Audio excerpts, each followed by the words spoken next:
Behind closed courtroom doors, where decisions rarely echo beyond legal documents, a moment unfolded that would send shockwaves through the nation's power structure. Judge Caldwell, once the man they tried to silence, discredit, and destroy, had returned to the bench with something far more dangerous than anger. He returned with authority. And on this day, he used it. After weeks of sealed hearings, classified evidence reviews, and testimony from insiders who had finally chosen to speak, Caldwell issued an order that few believed would ever happen. U.S. Marshals were instructed to prepare arrest warrants for multiple high-level figures tied to the corruption network that had quietly manipulated courts, money flows, and public narratives for years. This wasn't symbolic. This was the beginning of accountability. Inside the courtroom, the air was heavy with tension. Lawyers shifted uneasily. Federal agents lined the walls.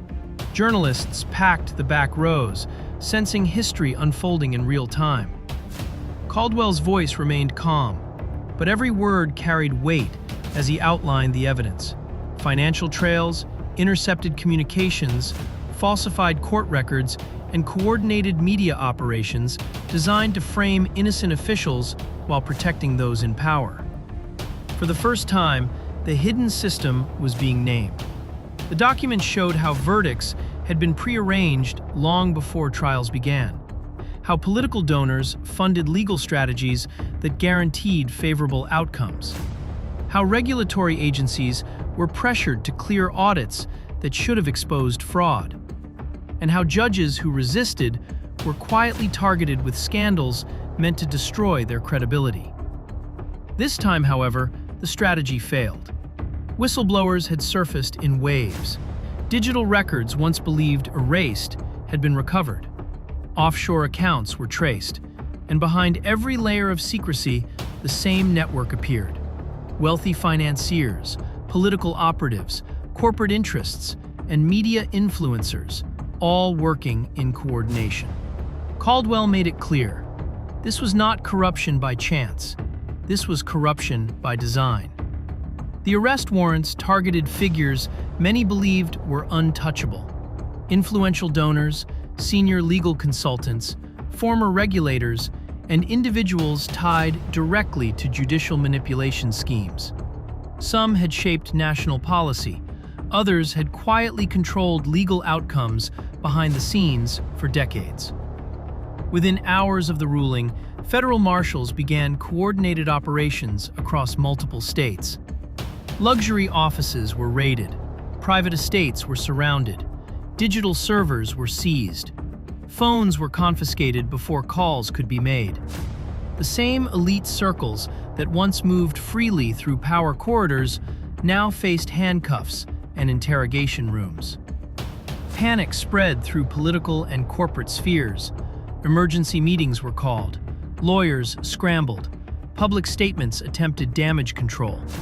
But the evidence was already too extensive, too organized, too undeniable. News networks cut into programming with breaking alerts. For years, the public had suspected corruption. Now they were watching it collapse in real time. J.D. Vance addressed the nation shortly after the arrests began, confirming that this was only the first wave of legal action.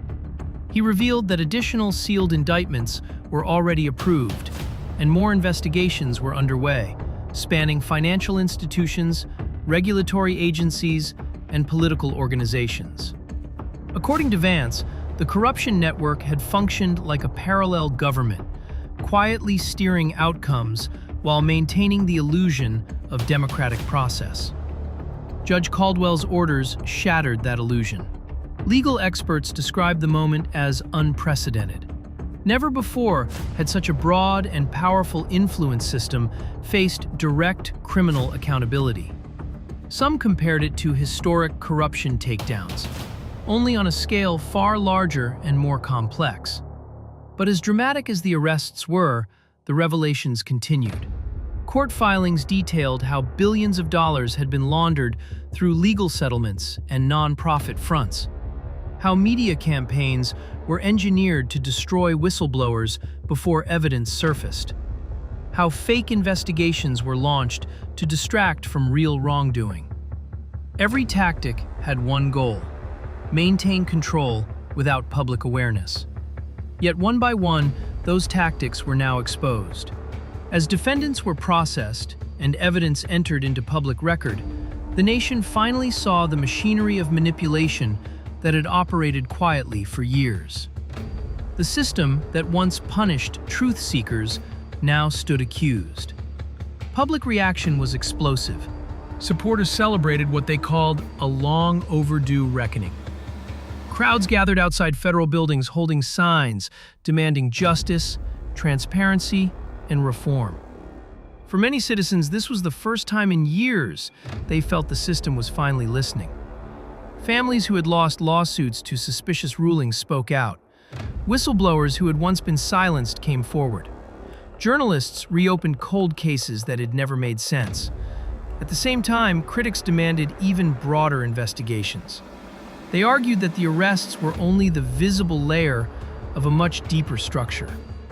If a network this organized had existed for so long, how many other institutions had been compromised? How many verdicts had been influenced? How many elections, regulations, and policies had quietly been shaped by the same financial forces? Protests erupted across major cities, not against the courts this time, but against corruption itself. The chants weren't political, they were personal. People weren't fighting for parties, they were fighting for fairness. For many, this moment was more than a legal event. It was proof that accountability was possible, proof that power could be challenged, proof that secrecy could be broken, proof that justice, even delayed, could still arrive. But Judge Caldwell made sure the nation understood the reality. In a rare and carefully prepared public statement, he warned that what had been exposed so far was only the surface of a system built over decades. He explained that corruption of this scale does not operate through individuals alone. It survives through networks, incentives, silence, and fear. Removing a few powerful figures, he said, would not automatically restore integrity.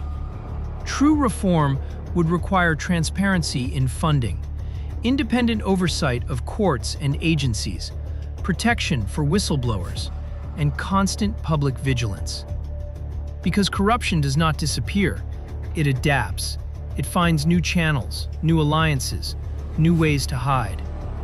But Caldwell also delivered a message of hope. Truth adapts too. It spreads faster. It leaves digital trails. It empowers ordinary people to question systems once considered untouchable. The arrest warrants marked a turning point. Not the end of the battle, but the moment when secrecy finally lost its shield. The moment when influence that once operated quietly behind closed doors was forced into the open under the glare of law and public scrutiny. Power that had thrived in darkness now faced exposure at every level. Court proceedings became public. Financial records were examined. Backroom deals unraveled. And one by one, the myths of untouchable elites began to fall. For the first time in years, democracy wasn't being quietly redirected through hidden networks and financial leverage. It was pushing back. It was demanding accountability. It was reclaiming transparency. It was reminding those in power that authority comes from the people, not from money, manipulation, or secrecy. The struggle was far from over. New investigations continued. More names surfaced. More systems were questioned. But something fundamental had changed. The public had seen behind the curtain. And once citizens understand how power truly operates, they can never be controlled in the same way again.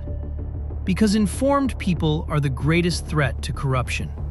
And when truth stands in the open, even the strongest systems of deception eventually collapse.